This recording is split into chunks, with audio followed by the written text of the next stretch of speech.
Živjo, moje ime je Jerneja, pozdravljeni na današnjem webinarju. Tokrat je z nami Igor, naš direktor, ker je kar zaposlen in sva tale termin res dolgo usklajevala. Smo začeli pol ure prej, pa nič hudega, kdor se nam ne bo uspel pridružiti, bo dobil pa jutri posnetek webinarja. Igor bo govoril o tem, kako prodajo spremeniti na način, da začnemo razmišljati, kako nuditi rešitve in ne kako samo prodajati produkte. Zakaj in na kakšen način se tega lotimo, pa v naslednje pol ure. Igor, izvoli. Ja, hvala.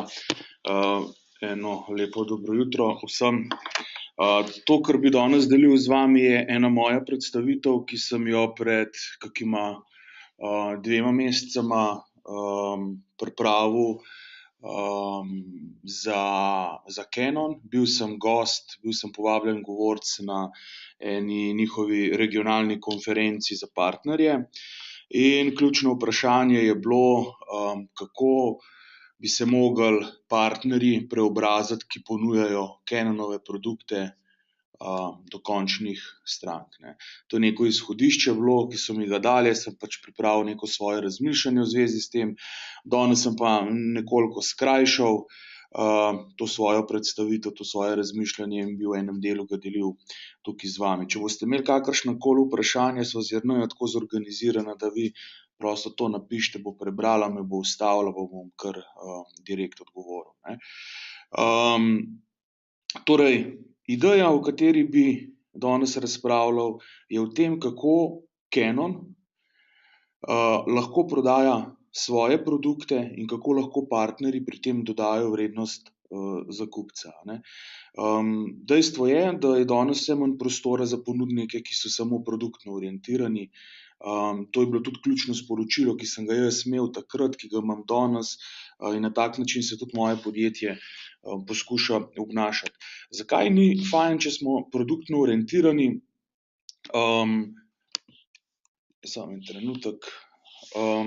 Vedno se bo našel namreč nekdo, ki vam bo ponudil produkt, ki ima bodisi več funkcionalnosti, je cenejši, ima boljšo povezavo pri stranki. Skratka, zelo smo primerljivi, če malo tako povlečem eno črto, a ne. Če govorimo zgolj o primerjavi produkti, govorimo o primerjavi feature list in smo praktično zelo enaki, ne. Zdaj, na svoje principale vedno pritiskamo, da njihova ponudba ni konkurenčna, da tehnologija, ki nam jo ponujajo, ne omogoča več neke konkurenčne prednosti, da smo zelo enaki, a ne, da na trgu praktično nas lahko premagajo nekateri, ki so cenejši, ki ponudijo boljše pogoje financiranja. Na koncu se vse to pelje, da če smo zelo primerljivi in produktno orientirani, da zaradi tega, ker ni velikih razlik, a ne, moramo biti transakcijsko učinkoviti, kar pomeni, da se nam zmanjšuje vsak dan dodana vrednost, ki jo lahko ustvarimo, ne.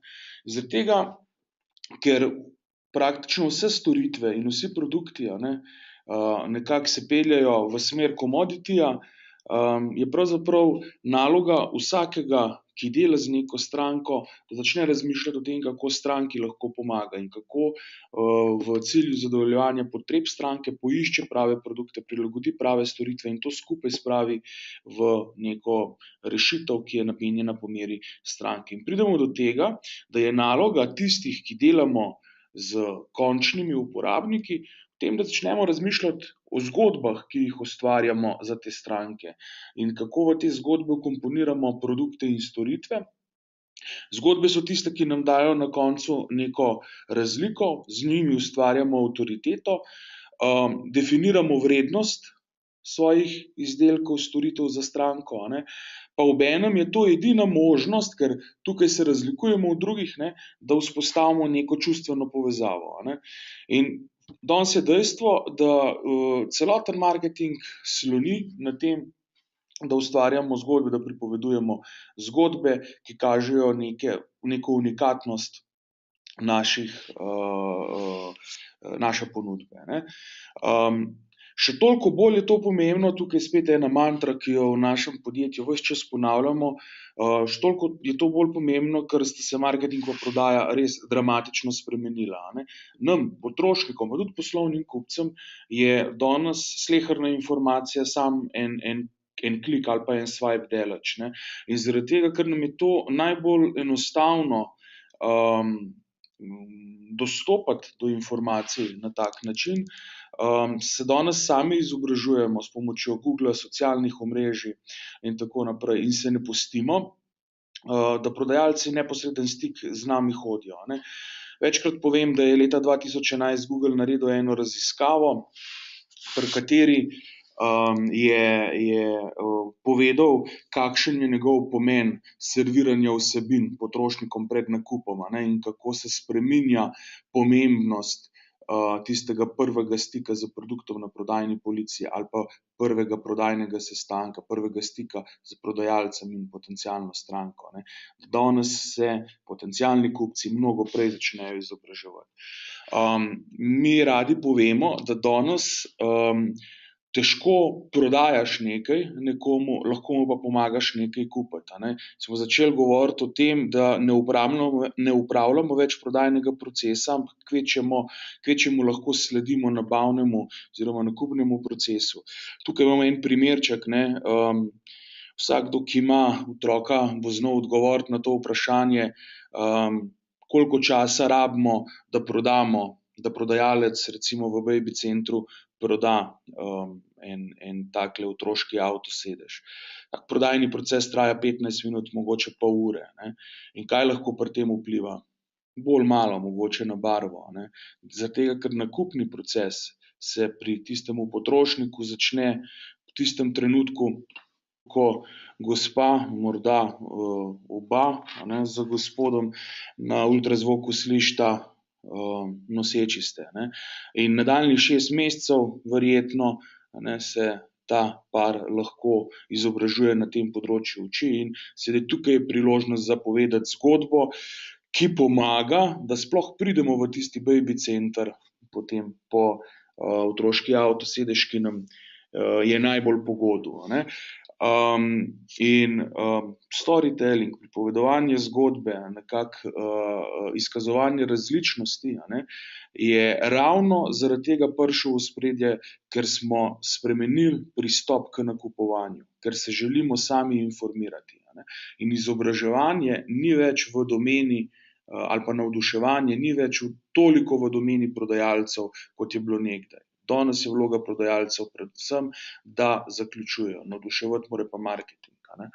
Pri tem moram pa vedeti, a ne, kdaj se pojavi potreba sploh po tem, da mi kot potrošnik ali pa poslovni kupec kontaktiramo enega prodajalca in kaj moramo vse prej izvedeti, ne. Moramo razumeti, da vsaj neke 3 faze so, skozi katere gremo v svojem nakupovanju, ko dosežemo neki stimulus, ne, da nas nekaj začne zanimati. Želimo razumeti naš problem, želimo se naučiti, kako se lahko reši ta problem, in šele potem se ukvarjamo z vprašanji, ali je ponudnik, katerega, rešitev nam je bila najljubša, tudi za nas dostopen, primeren in tako naprej.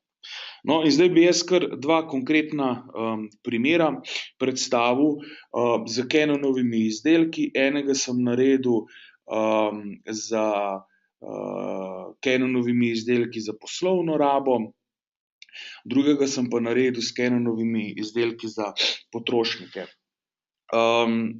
In sicer, če se naslonim na primer, kako bi lahko, Canonove izdelke za poslovno rabo oblikovali v neko rešitev, za katero se pripravi zgodbo, sem si izbral tukaj neko multifunkcijsko napravo, Canon ImageRunner 250i, naključno sem vzel to iz spleta, pregledal sem neke karakteristike, kaj omogoča ta naprava.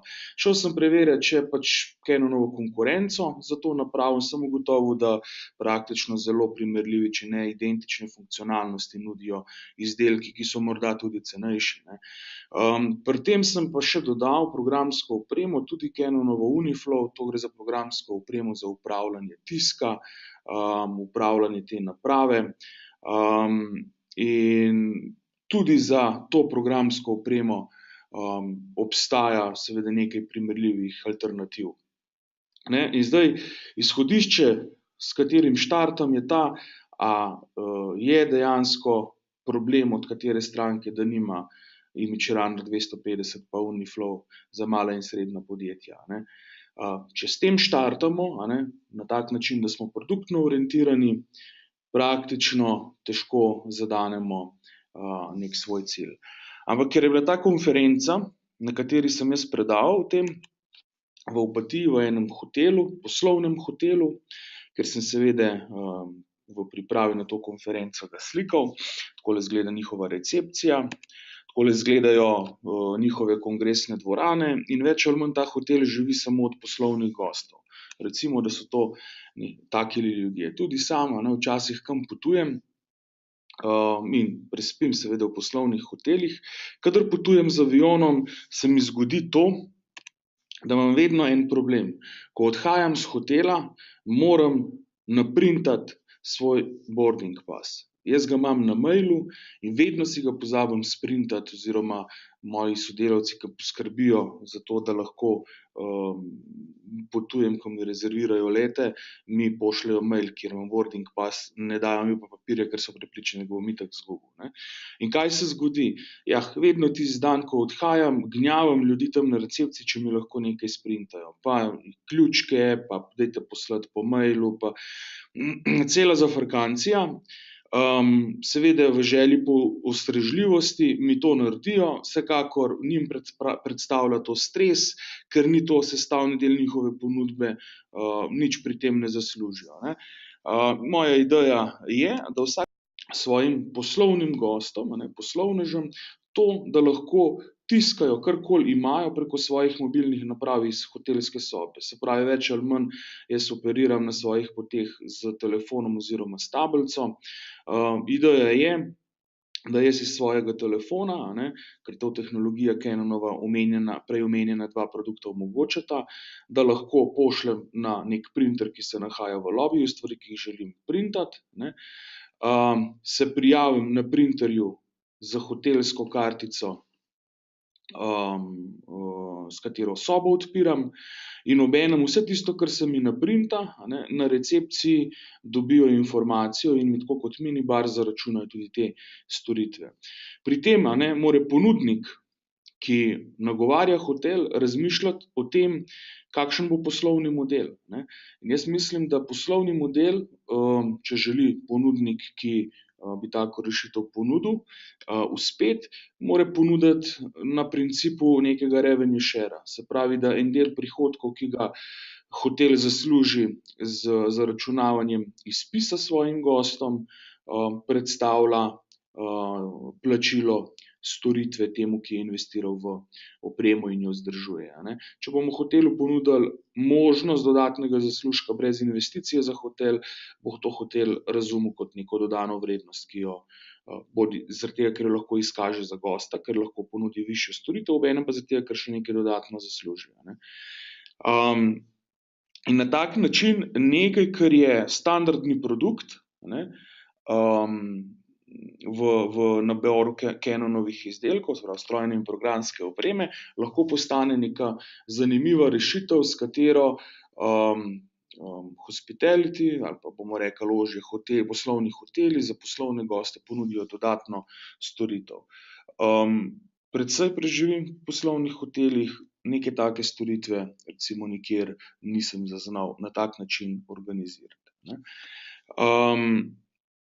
In tole je ena priložnost, recimo, kako bi se jaz, kot če bi bil Canonov partner in bi prodajal multifunkcijske naprave pa programsko opremo za upravljanje tiska, lotil recimo ene kampanje, poskušal nagovoriti v regiji poslovne hotele, da na en tak način pristopijo z novo storitvijo svojim zahtevnejšim poslovnim gostom. Drug primer je pripravljen na osnovi produktov Canonovih za potrošnika, za domačo rabo. Zdaj, a ima kdo problem, ker nima Canonove kamere, fotoaparata, tiskalnika fotografij, ker nima Canonove naprave za združevanje pa multimedijsko predvajanje? Jaz mislim, da nihče nima tega problema, a ne. In če imamo mi na polici v neki trgovini zgolj tako produkte, a ne, zložene, je relativno mala verjetnost, da bomo nekoga lahko inspirirali, zakaj bi te produkte rabil imeti. Potrebna je verjetno ena velika zgodba že mnogo prej, a ne. No, v družini teh 5 Canonovih produktov, ko sem jaz iskal zgodbo, kaj bi lahko ponudil, sem se spomnil, da pravzaprav, če se vživimo v eno mlado družino, ki ima otroka, s katerim gremo skupaj recimo prvič na neko daljše potovanje, ne, in recimo, da je to daljše potovanje v zimskih mesecih, recimo na Filipine, ko tvoji sodelavci 3 tedne ostanejo v Ljubljani in delajo od praktično noči do noči, a ne, ker so kratki dnevi, ti hočeš z zelo lepimi fotografijami malo zavisti pri njih vzpodbuditi, ne. Zdaj, a boste uspeli tako lepe fotografije narediti z uporabo mobilnega telefona, ki ga že 2 leti valjate po žepu in ima morda tisti objektiv že malo spraskan in so slike zamegljene, ne. Vprašanja vas bo lahko žena slikala, ko boste v vodi se namakali, medtem ko bo drugim v Ljubljani mraz, dež, in ali bo telefon omogočil tako približevanje slike. In recimo, da se vam zgodi, da vaš otrok prav na tem potovanju naredi svoje prve korake. A boste vi uspeli te svoje prve korake oziroma korake svojega prvega otroka, a ne, ujeti na fotografijo ali rabite kamero, ne. Vprašanje je potem, če sta babica in dedek digitalno pismena in spremljata vaše fotografije na Facebooku, ali se bosta veselila morda neke razglednice iz fotografije, ki jo naredite tam. In recimo, ko želite deliti svoje doživetje s prijatelji, ko se vrnete, a ne bi bilo fajn, da iz vseh naprav, ki so ustvarjale bodisi videoposnetke, fotografije, podobno, da lahko to vse predvajate na svoji televiziji brez nekih silnih priprav in presnemavanj, ne. In ko razmišljamo na tak način, da za eno zelo jasno opredeljeno ciljno javnost, z zelo jasno zgodbo, ki jim pripovedujemo tej ciljni javnosti, a ne, če se fokusiramo na to, je vprašanje, kako prodajno nagovarjamo. Recimo, če bi bil jaz v tem trenutku Big Bang, a ne, ali pa nek podoben ponudnik, ki ima to opremo Canonovo na svojih prodajnih policah, bi razmišljal o kotičku za mlade družine, ne.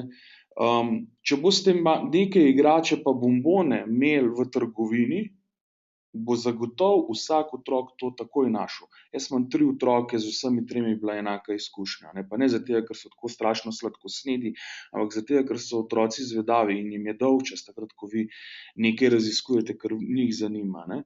In otroci bodo odkrili ta kotiček mladim družinam in spreten prodajalec, ne, ko bo videl, da ste prišli po svojega otroka v ta kotiček, vas lahko povpraša, če vas lahko slika s fotoaparatom Canonovim, ko vam naredi sliko z otrokom v naročju, ker take slike imajo največji emocionalni potencial, ne, vas bo vprašal, a vam lahko natisnem to fotografijo, pa boste mogoče babici pustili, da jo nalep na hladilnik, ne.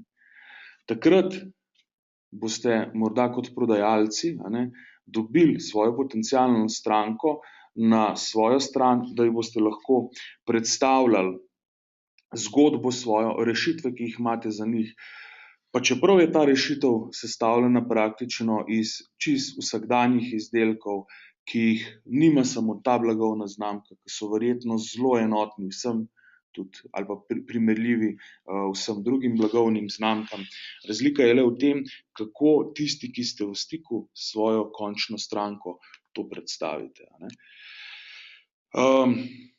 Tisti rezime, a ne, na koncu, ki je bil na tem dogodku, da Canonova naloga je seveda razvoj produktov, in se bori za tega, da so ti produkti kvalitetni, da imajo primerljive funkcionalnosti, da so tehnološko sodobni, trudijo se biti najsodobnejši, seveda, ne. Ampak na partnerjih je pa tisto, kar ustvarja zgodbe, zakaj bi te izdelke lahko bolje plasirali do svojih končnih kupcev, kot to uspeva konkurentom preko nekih drugih partnerjev. Evo, toliko je bilo eno kratko sporočilo na to temo. Jaz upam, da je ta zgodba koga pritegnila. Jaz mislim, da je to osnova, preden karkoli razmišljamo o inbound marketingu, ker ko govorimo o inbound marketingu, moramo praktično najprej vedeti, kaj je vsebina zgodbe, ki jo želimo pripovedovati, da bo nekoga pritegnila, da bomo lahko na neki način se odzivali na digitalne sledi, ki jih pušča za nami, na osnovi katerih ugotavljamo njegov nakupen interes. Brez takšnih zgodb, se pravi produktno naslonjen prodajni pristop, in avtomatizacija marketinga pač ne bosta obrodili sadov. Zato se mi je zdelo, da je to izredno pomembno, da delim z vami. Če imate še kakršnokoli vprašanje v zvezi s tem, bom zelo z veseljem nanj odgovoril.